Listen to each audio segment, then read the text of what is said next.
Peace, peace, gratitude, and highest heart love.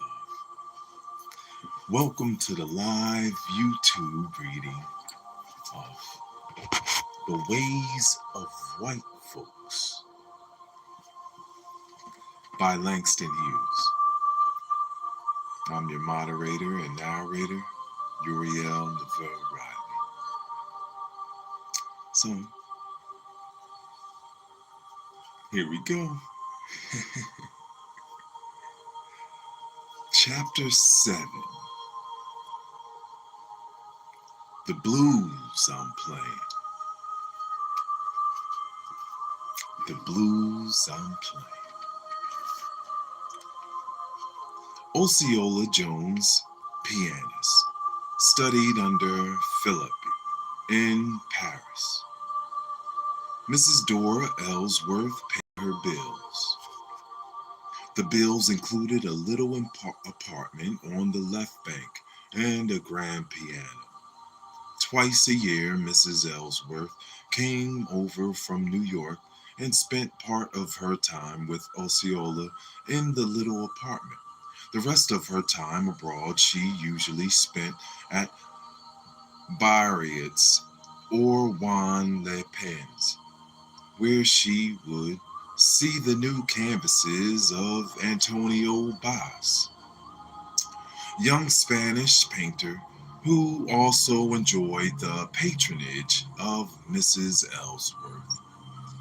Bas and Osceola, the woman thought, both had genius. And whether they had genius or not, she loved them and took good care of them. Poor dear lady, she had no children of her own. Her husband was dead, and she had no interest in life now save art and the young people who created art. She was very rich, and it gave her pleasure to share her richness with beauty, except that she was sometimes confused as to where beauty lay, in the youngsters or in what they made, in the creators or the creation.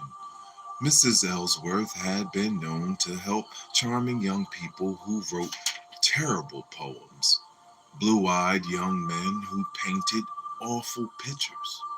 And she once turned down a garlic-smelling soprano singing girl who, a few years later, had all the critics in New York at her feet. The girl was so sallow, and she really needed a bath or at least a mouthwash on the day when she met Mrs. Ellsworth. Mrs. Ellsworth went to hear her sing at the East Side Settlement House. Mrs. Ellsworth had sent a small check and let it go at that. Since, however, living to regret bitterly her lack of musical acumen in the face of garlic. Peace, peace, highest heart love, guys. Yes, we're reading The Ways of White Folks, Chapter 7, The Blues I'm Playing. About Osceola.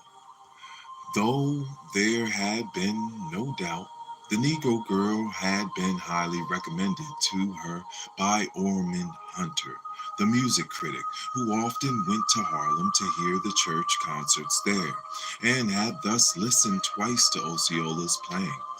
A most amazing tone, he told Mrs. Ellsworth, knowing her interest in the young and unusual. A flair for the piano, such as I have seldom encountered.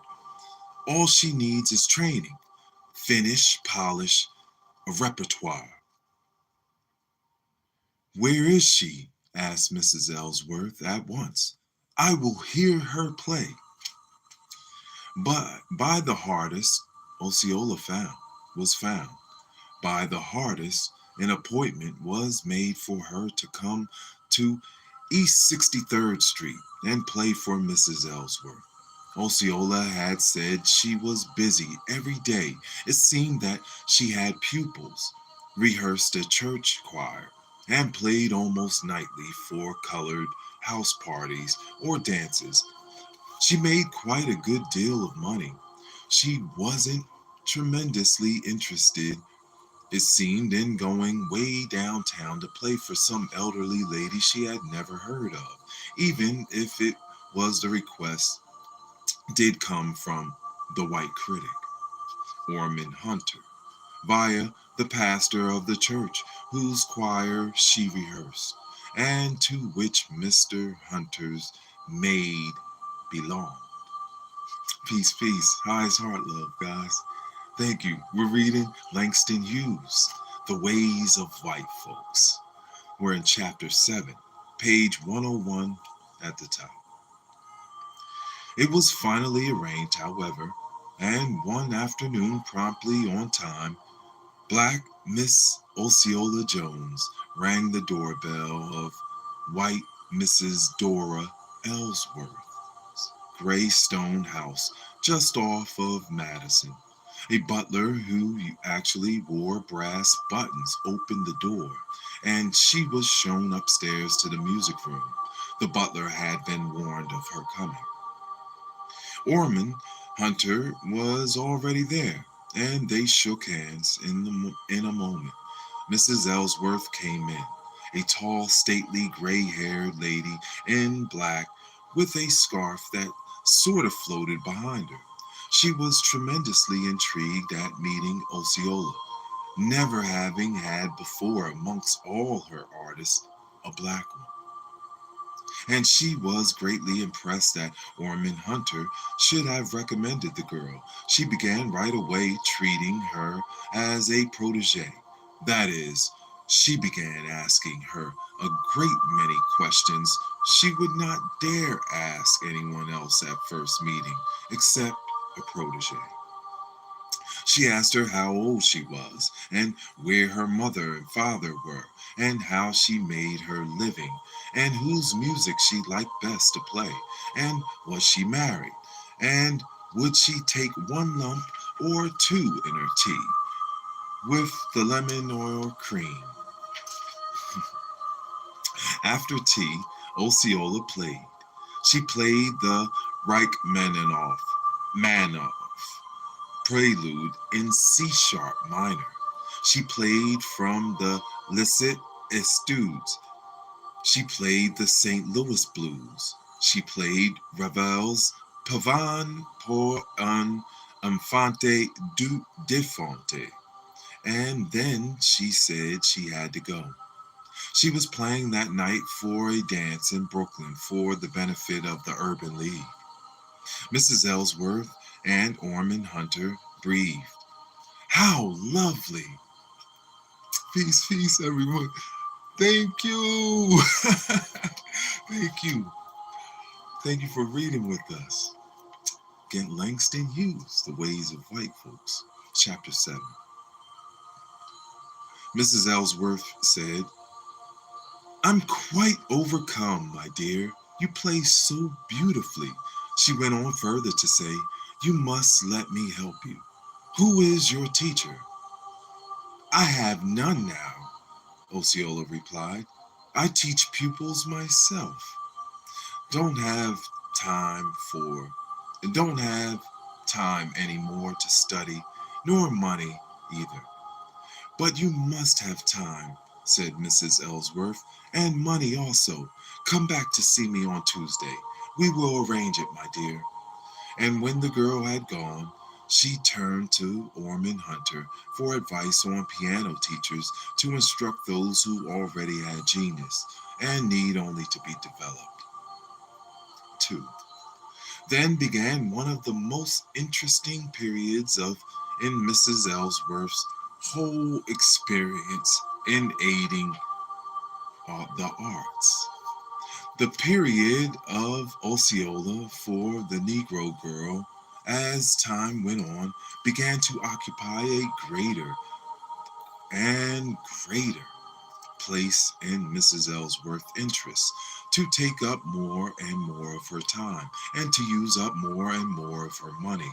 Not that Osceola ever asked for money, but Mrs. Ellsworth herself seemed to keep thinking of so much more Osceola needed. At first, it was hard to get Osceola to need anything. Mrs. Ellsworth had the feeling that the girl mistrusted her generosity, and Osceola did, for she had never met anyone interested in pure art before. Just to be given things for art's sake seemed suspicious to Osceola. That first Tuesday, when the colored girl came back at Mrs. Ellsworth's request, she answered the white woman's questions with a why look in her eyes. "Don't think I'm being personal, dear," said Mrs. Ellsworth, "but I must know your background in order to help you.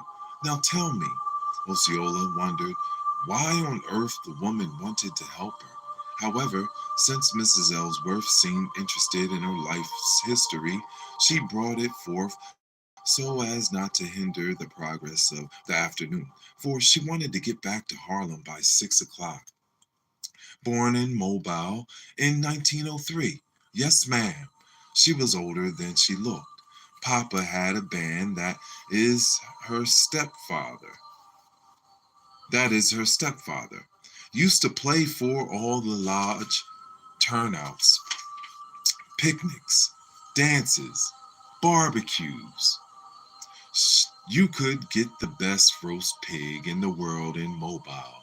Her mother used to play the organ in church, and when the deacons bought a piano after the big revival, her mama played that too. Osceola played by ear for a long while until her mother taught her notes. Osceola played an organ, also, and a cornet. My, said Mrs. Ellsworth. Yes, ma'am, said Osceola. She had played and practiced on lots of instruments in the South before her stepfather died. She always went to band rehearsals with him. "And where was your father, dear?" asked Mrs. Ellsworth. "My stepfather had the band," replied Osceola.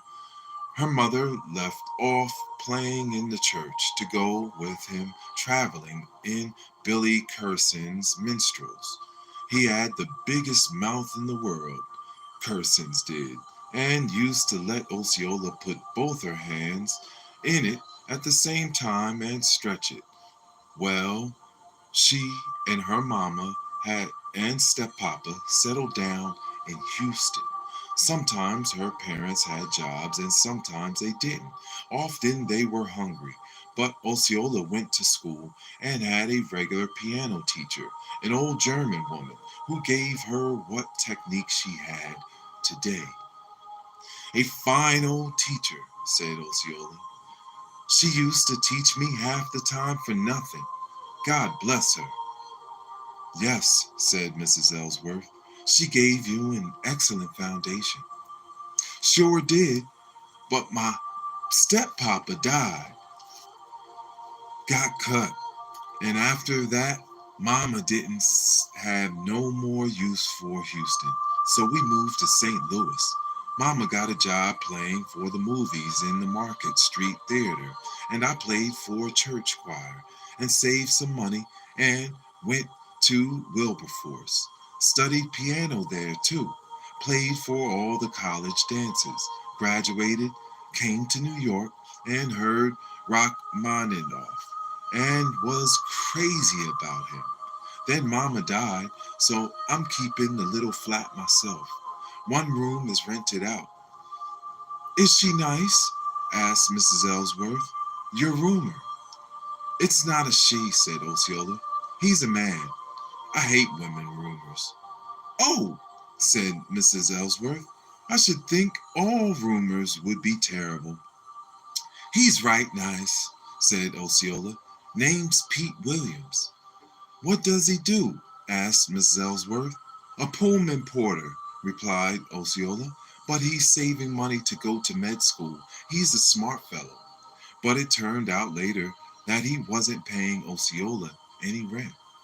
That afternoon, when Mrs. Ellsworth announced that she had made her an appointment with one of the best piano teachers in New York, the black girl seemed pleased. She recognized the name, but how?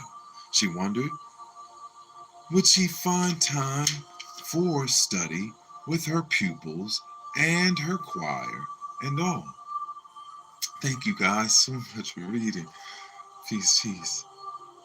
When Mrs. Ellsworth said that she would cover her entire living expenses, Osceola's eyes were full of that wide look, as though she didn't believe it.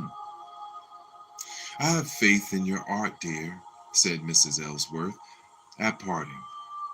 But to prove it quickly, she sat down that very evening and sent Osceola the first monthly check so that she would no longer have to take in pupils or drill choirs or play at house parties. And so Osceola would have faith in art too.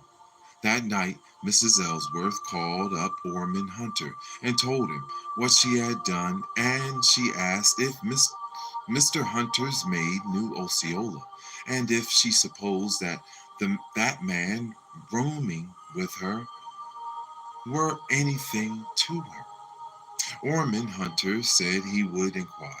Before going to bed, Mrs. Ellsworth told her housekeeper in order to keep in order a book called to order a book called Nigger Heaven on the morrow, and also anything else Brentanos had about Harlem.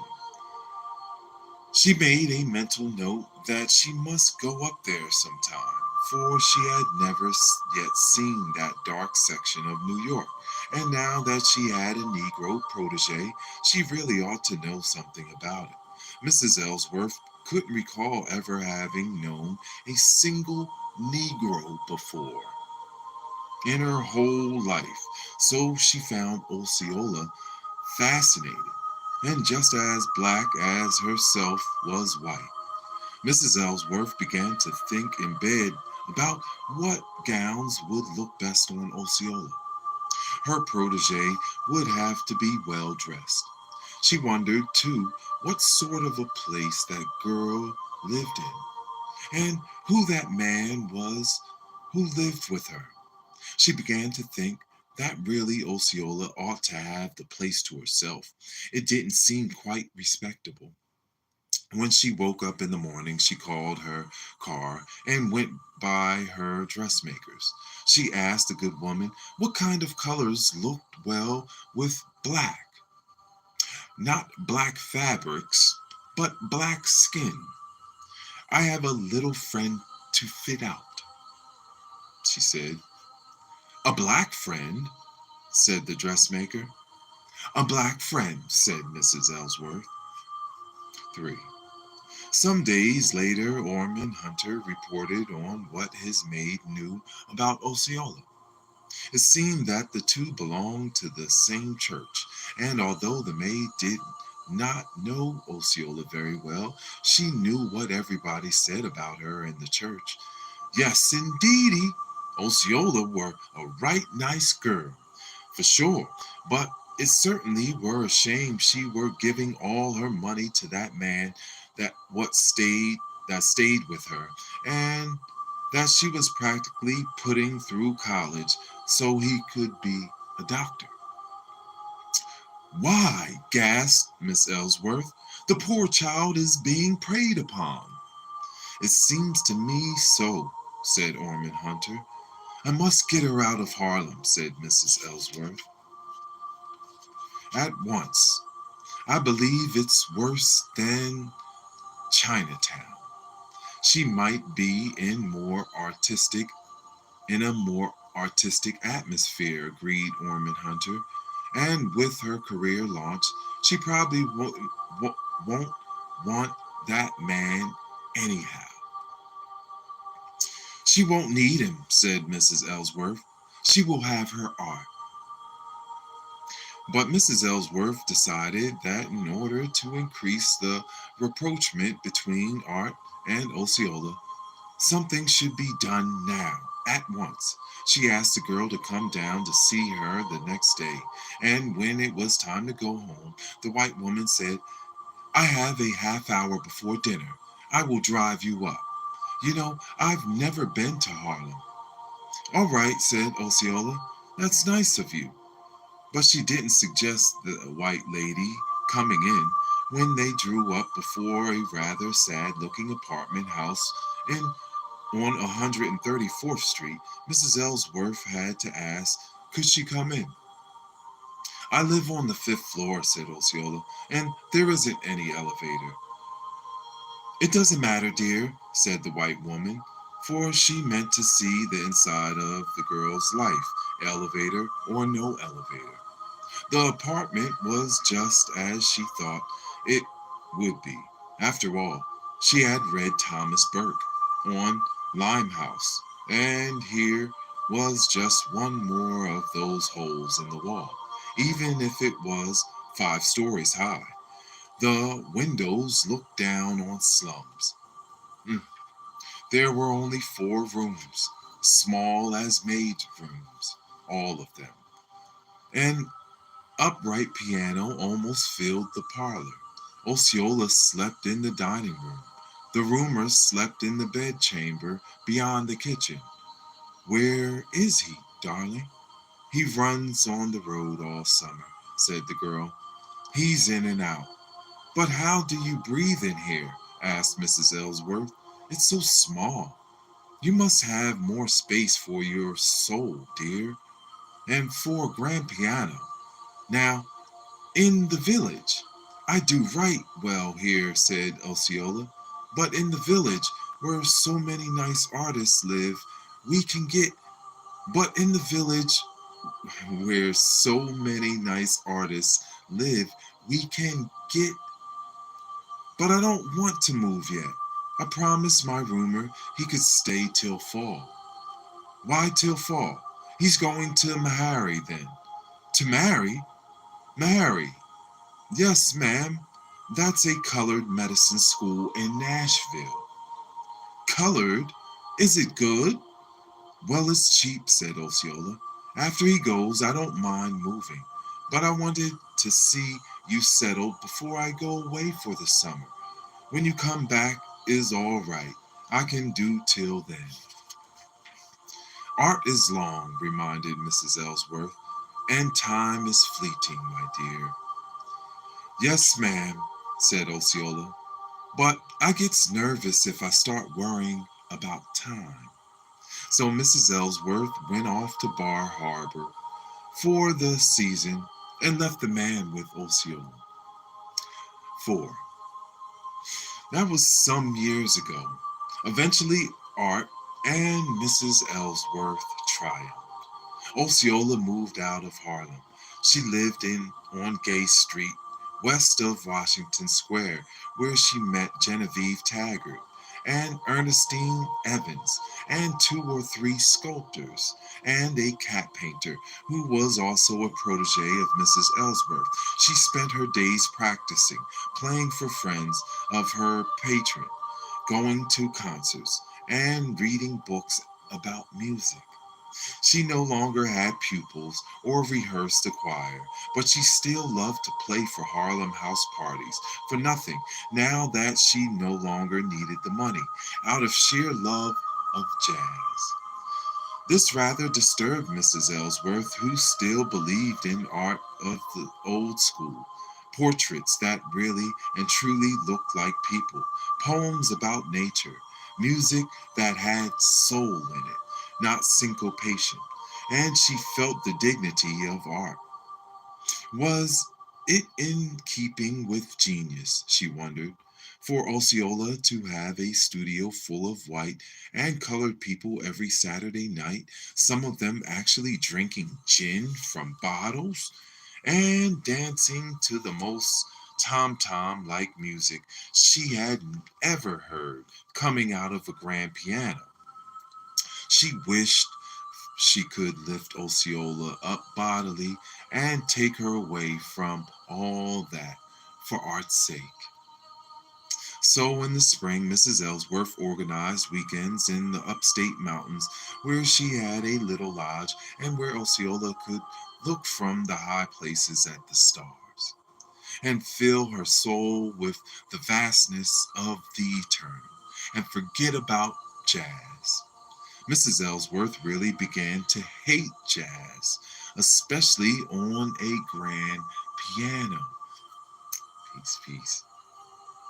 If there were a lot of guests at the lodge, as there sometimes were, Mrs. Ellsworth might share the bed with Osceola, and she would read aloud Tennyson or Browning before turning out the light, aware all the time of the electric strength of that black body, and of the deep, drowsy voice asking what the poems were about.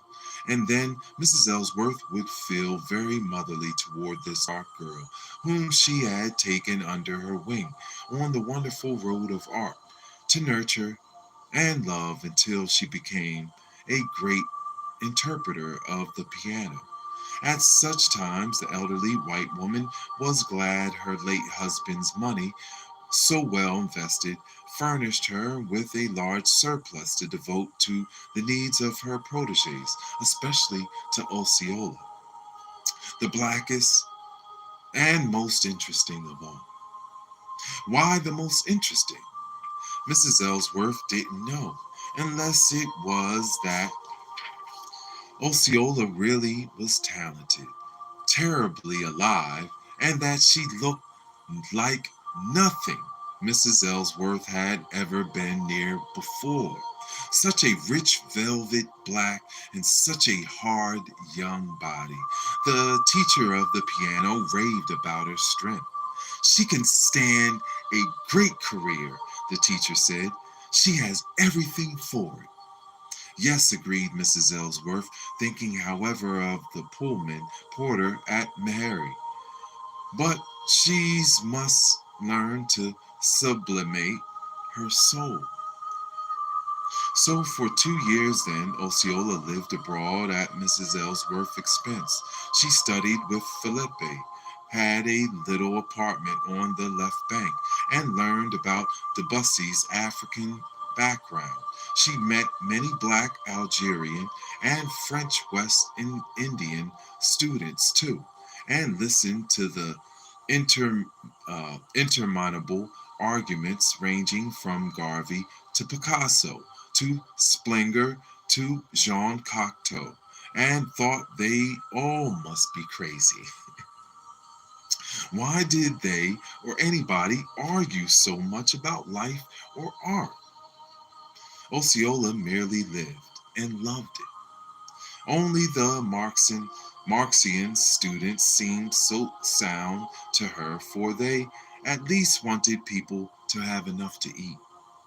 That was important, Osceola thought, remembering as she did her own sometimes hungry years. But the rest of the controversies, as far as she could fathom, were based on air.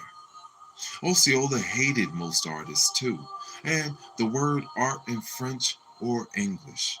If you wanted to play the piano, or paint pictures, or write books, go ahead. But why talk so much about it? Montparnasse was worse in that respect than the village. And as for the cultured Negroes, who were always saying art would break down color lines, art could save the race and prevent lynchings. Bunk, said Osceola. My ma and pa were both artists when it came to making music, and the white folks ran them out of town for being dressed up in Alabama. And look at the Jews. Every other artist in the world's a Jew, and still folks hate them. She thought of Mrs. Ellsworth, dear soul in New York, who never made uncomplimentary remarks about Negroes, but frequently did about Jews.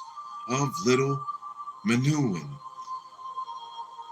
she would say, for instance, he's a genius, not a Jew, hating to admit his ancestry. In Paris, Osceola especially loved the West Indian ballrooms where the black colonials danced, the biguine, and she liked the entertainers at Bricktops. Sometimes late at night there, Osceola would take the piano and beat out a blues for Brick and the assembled guests. In her playing of Negro folk music, Osceola never doctored it up or filled it full of folk filled it full of classical runs or fancy falsities. In the blues, she made the bass notes throb like tom-toms, the trebles cry like little flutes, so deep in the earth and so high in the sky that they understood everything. And when the nightclub crowd would get up and dance to her blues, and Bricktop would yell, "Hey, hey!" Osceola felt as happy as if she were performing a Chopin today for the nicely gloved O's and R's in the Crillion Saloon. Music to Osceola demanded movement and expression, dancing and living to go with it. She liked to teach when she had the choir, the singing, those rhythmical Negro spirituals that possess the power to pull colored folks out of their seats in the Amen corner and make them prance and shout in the aisles for Jesus. She never liked those fashionable colored churches where shouting and movement were discouraged and looked down upon, and where New England hymns instead of spirituals were sung. Osceola's background was too well grounded in Mobile and Billy Curson's minstrels, and the sanctified churches where religion was a joy to stare mystically over the top of the grand piano like white folks and imagine that Beethoven had nothing to do with life, or that Schubert's love songs were only sublimations. Whenever Mrs. Ellsworth came to Paris, she and Osceola spent hours listening to symphonies and string quartets and pianists. Osceola enjoyed concerts but seldom felt like her patron and that she was floating on clouds of bliss. Mrs. Ellsworth insisted, however, that Osceola's spirit was too moved for words at such times. Therefore, she understood why the dear child kept quiet. Mrs. Ellsworth herself was often too moved for words, but never by pieces like Ravel's Bolero, which Osceola played on the phonograph as a dance record, or any of the compositions of Les Six. What Osceola really enjoyed most with Mrs. Ellsworth was not going to concerts, but going for trips on the little river boats in the Seine, or riding out to Old Chateau in her patron's hired Renault, or to Versailles, or and listening to the aging white lady talk about the romantic history of France, the wars and uprisings, the loves and intrigues of princes and kings and queens, about guillotines and lace handkerchiefs, snuff boxes and daggers, for Mrs. Ellsworth had loved France as a girl, and had made a study of its life and lore. Once she used to sing simple little French songs rather well too, and she always regretted that her husband never understood the lovely words or even tried to understand them. Osceola learned the accompaniments for all the songs Mrs. Ellsworth knew, and sometimes they tried them over together. The middle aged white woman loved to sing when the colored girl played, and she even tried spirituals. Often, when she stayed at the little Paris apartment, Osceola would go into the kitchen and cook something good for late supper, maybe an oyster soup, or fried apples and bacon. And sometimes Osceola had pig's feet, There's nothing quite so good as pig's feet, said Osceola, after playing all day. Then you must have pig's feet, said Mrs. Ellsworth. All this while Osceola's development at the piano blossomed into perfection. Her tone became a singing wonder, and her interpretations warm and individual. She gave a concert in Paris, one in Brussels, and another in Berlin. She got the press notices all pianists crave. She had her pictures in lots of European papers, and she came home to New York a year after the stock market crashed and nobody had any money except folks like Mrs. Ellsworth, who had so much of it would be hard to ever lose it all. Osceola's one time Pullman porter, now a coming doctor, was graduating from Harry that spring. Mrs. Ellsworth saw her dark protege go to South to attend his graduation with tears in her eyes. She thought that by now music would be enough after all those years under the best teachers. But alas, Osceola was not sublimated, even by Philippi. She wanted to see Pete. Osceola returned north to prepare for her New York concert in the fall. She wrote Mrs. Ellsworth at Bar Harbor that her doctor boyfriend was putting in one more summer on the railroad. Then in the autumn, he would intern at Atlanta. And Osceola said that he asked her to marry him. Woo! Lord, she was happy. It was a long time before she heard from Mrs. Ellsworth. When the letter saying, when the letter came, it was full of long paragraphs about the beautiful music Osceola had within her power to give the world. Instead, she wanted to marry and be burdened with children. Oh, my dear, my dear. They always think they know best, right? Osceola, when she read it, thought she had done pretty well knowing Pete this long and not having children. But she wrote back that she didn't see why children and music couldn't go together. Anyway, during the present depression, it was pretty hard for a beginning artist like herself to book a concert tour, so she might just as well be married a while. Pete, on his last run in from St. Louis, has suggested that they have the wedding, Christmas in the South. And he's impatient at that. He needs me. This time, Mrs. Ellsworth didn't answer by letter at all. She was back in town in late September. In November, Osceola played at Town Hall. The critics were kind, but they didn't go wild. Mrs. Ellsworth swore it was because of Pete's influence on her protege. But he was in Atlanta, Osceola said. His spirit was here, Mrs. Ellsworth insisted. All the time you were playing on that stage, he was here, the monster, taking you out of yourself, taking you away from the piano. Why, he wasn't, said Osceola. He was watching an operation in Atlanta. But from then on, things didn't go well between her and her patron. The white lady grew distinctly cold when she received Osceola in her beautiful drawing room among the jade vases and amber cups worth thousands of dollars.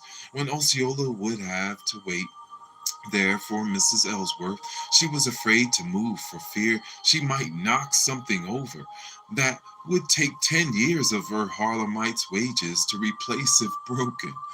Peace, everyone. High's Heart Love. Thank you for reading with us. The Ways of White Folks. Chapter 7, The Blues I'm Playing. All right, we're on page 118. Over the teacups, the aging Mrs. Ellsworth did not talk any longer about the concert tour she had once thought she might finance for Osceola. If no, not recognized bureau took it up. Instead, she spoke of that something she believed Osceola's fingers had lost since her return from Europe, and she wondered why anyone insisted on living in Harlem. I've been away from my own people so long, said the girl. I want to live right in the middle of them again. Why, Mrs. Ellsworth wondered farther, did Osceola, at her last concert in a Harlem church, not stick to the classical items listed on the program? Why did she insert one of her own variations on the spirituals, a syncopated variation from the Sanctified Church that made an old colored lady rise up and cry out from her pew, "Glory to God!" this evening? Yes, hallelujah. Woo-hoo! Right at the concert, which seemed most undignified to Mrs. Ellsworth and unworthy of the teachings of Felipe. And furthermore, why was Pete coming up to New York for Thanksgiving? And who had sent him the money to come? Me, said Osceola. He doesn't make anything in turning. Well, said Mrs. Ellsworth, I don't think much of him. But Osceola didn't seem to care what Mrs. Ellsworth thought, for she made no defense. Thanksgiving evening in the bed together in the Harlem apartment, Pete and Osceola talked about their wedding to come. They would have a big one in a church with lots of music. And Pete would give her a ring, and she would have on a white dress, light and fluffy, not silk. I hate silk, she said. I hate expensive things. She thought of her mother being buried in a cotton dress, for they were all broke when she died. Mother would have been glad about her marriage. Pete, Osceola said, hugging him in the dark, let's live in Atlanta, where there are lots of colored people like us. What about Mrs. Ellsworth? Pete asked. She coming down to Atlanta for our wedding? I don't know, said Osceola. I hope not, because if she stops at one of them big hotels, I won't have you going to the back door to see her. That's one thing I hate about the South. Where there's white people, you have to go to the back door. Maybe she can stay with us, said Osceola. I wouldn't mind. I'll be damned, said Pete. You want to get lynched? But it happened that Mrs. Ellsworth didn't care to attend the wedding anyway. When she saw how love triumphed over art, she decided she could no longer influence Osceola's life. The period of Osceola was over. She would send checks occasionally if the girl needed them. Besides, of course, something beautiful for the wedding. But that would be all. Things, these things she told her the week after Thanksgiving. And Osceola, my dear, I've decided to spend the whole winter in Europe. I sail on December 18th. Christmas, while you are marrying, I shall be in Paris with my precious Antonio Baz. In January, he has an exhibition of oils in Madrid.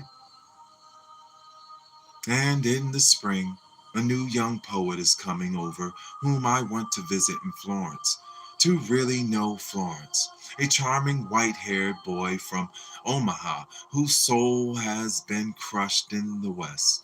I want to try to help him. He, my dear, is one of the few people who live for their art. and nothing else. Ah, such a beautiful life. You will come and play for me once before I sail. Yes, Miss Ellsworth, said Osceola, genuinely sorry that the end had come. Why did white folks think you could live on nothing but art? Strange. Too strange. Too strange. 5. The Persian vases in the music room were filled with long-stemmed lilies that night when Osceola Jones came down from Harlem for the last time to play for Mrs. Dora Ellsworth. Mrs. Ellsworth had on a gown of black velvet and a collar of pearls about her neck. She was very kind and gentle to Osceola, as one would be to a child who has done a great wrong but doesn't know any better. But to the black girl from Harlem, she looked very cold and white, and her grand piano seemed like the biggest and heaviest in the world, as Osceola sat down to play it with the technique for which Mrs. Ellsworth had paid. As the rich and aging white woman listened to the great roll of Beethoven sonatas and to the sea and moonlight of Chopin nocturnes, as she watched the swaying dark strong shoulders of Osceola Jones, she began to reproach the girl aloud for running away from art and music, for burying herself in Atlanta and love. Love for a man unworthy of lacing up her bootstraps, as Mrs. Ellsworth put it. You could shake the stars with your music, Osceola. Depression or no depression. I could make you great, and yet you propose to dig a grave for yourself. Art is bigger than love. I believe you, Mrs. Ellsworth, said Osceola, not turning away from the piano. But being married won't keep me from making tours or being an artist. Yes, it will, Mrs. Ellsworth said. He'll take all the music out of you. No, he won't, said Osceola. You don't know, child, said Mrs. Ellsworth, what men are like. Yes, I do, said Osceola simply.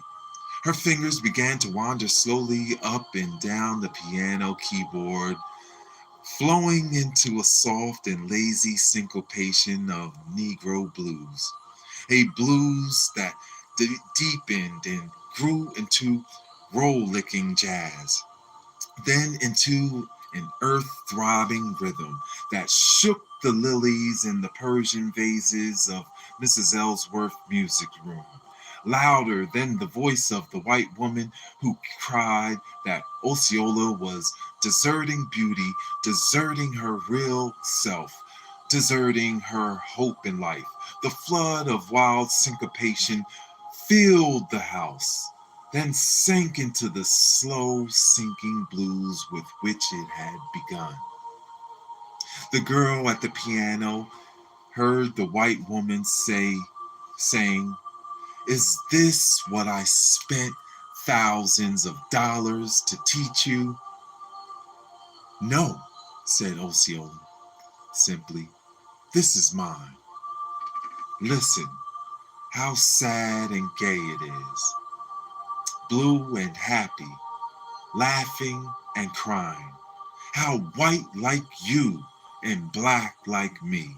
How much like a man and how like a woman. Warm as Pete's mouth.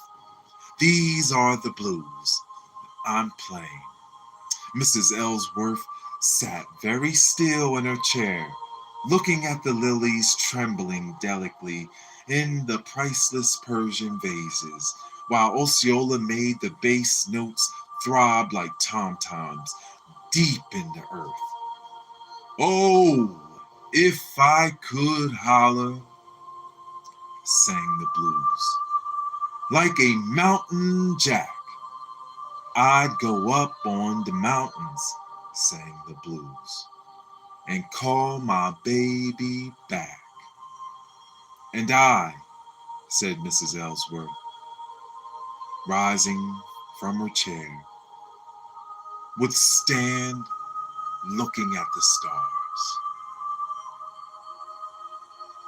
And that completes chapter 7, The Blues I'm Playing, The Ways of White Folks by Langston Hughes.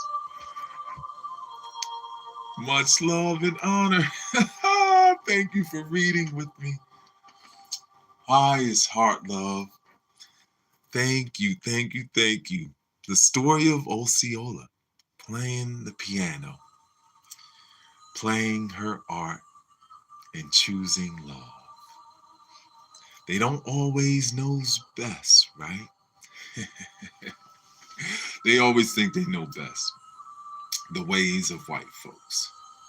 You know what's best for you. Hi, it's Heart, Love, and Honor. Peace, everyone. Thank you so much for reading with us. Thank you. Have a wonderful day. Peace and honor. Yes.